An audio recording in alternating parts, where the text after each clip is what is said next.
Gazetari Artan Hoxha ka bërë një status në rrjetin social Facebook teksa tema trajtuar gjengqasjet e forma e sulmuesit të kombëtares Armando Broja. Duhet thënë se javët e fundit Artan Hoxha ka përbuj me sherrin në distancë ndaj trajnerit të Vllaznisë Edi Martini, kjo pas gjestit të shëmtuar nga timonjeri shkodran kundër Ilir Dajës.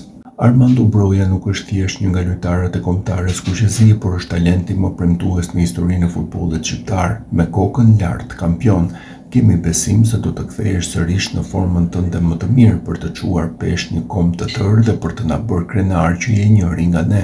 Tifozët shqiptar në tribunën e stadiumit të Andorrës e mbështetën lojtarin e kombëtares Armando Broja, duke e duar trokitur dhe brohuritur emrin e tij në fund të ndeshjes. Në video, Broja shfaqet i mërzitur ndërsa del nga fusha e lojës në shoqërinë e Adrion Pajazitit dhe Julian Shehut. Dashuria e madhe që kanë tifozët shqiptar për Brojën u shfaq sërish edhe në fundin e kësaj ndeshje historike që na kualifikoi për herë të parë në fazën play-off të Kupës së Botës.